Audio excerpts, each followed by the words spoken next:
Hey guys, if you're watching this, you've probably identified a work-on in your catch pass, whether it be that catch early, that transition to load to hip, or the finish with that punch and point. For a lot of these techniques, we're going to start in that load to hip position, so just make sure that we've got the ball at the high hip bone, not below. We don't want that swing in there, so we want that punch action, okay? So make sure we've got that bend in the elbow, we've got our chest slightly tilted forward, and we've got that bicep over the ball. We can do that by gently just rotating the ball slightly, and that's bringing that arm forward. Start in the load to hip position using a resistance band.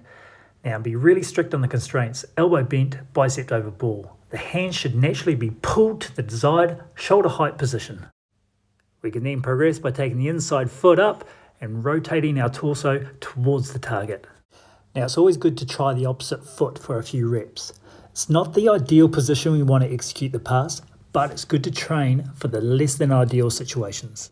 We can then go and repeat all that sequence, but instead of being pulled by the resistance band, we are now working against it, shooting our hands towards the target. The resistance bands are brilliant to use as primers to help focus your technique. So now we're working our guide arm, and much like a frisbee throw, it's a direct point to our target, okay? Sit it at belly button height, bent elbow, slight lean over forward, we're going to point directly at the target at shoulder height. Again, be really strict with the constraints here, ensuring that the tennis ball is at belly button level.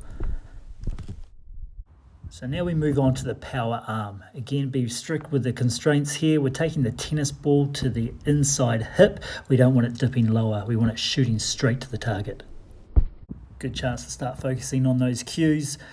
Rotating the torso, parallel arms at shoulder height with palms down.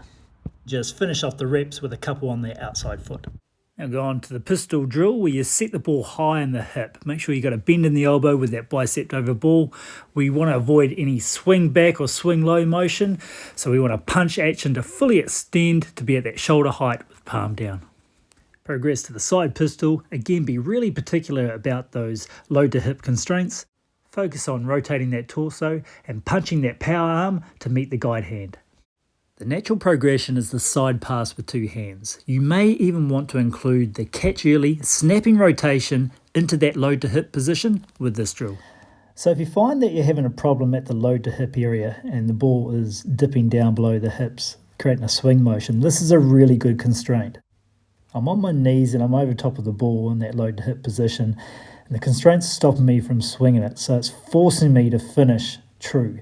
So I'm shooting my hands directly to the target. Again, this could be used with that catch early snapping rotation into load to hip, depending on your work on cue. Standing on that outside leg, you're going to have to balance and really bring your core strength into the pass. Now, to ensure the right muscles are being used, tilt forward slightly, and as you rotate your torso to the target, keep your foot firmly in the same position. It's going to keep your hips nice and square and really engage your core muscles. The advanced drill is having two knees on the Swiss ball, but don't sacrifice your technique for the outcome. So the most common problem area would be that quick transition from that load to hip to punch and point, not creating a swing down or that swing in front. So many of what we've done is already tried to correct that fault and try and get the right muscles firing.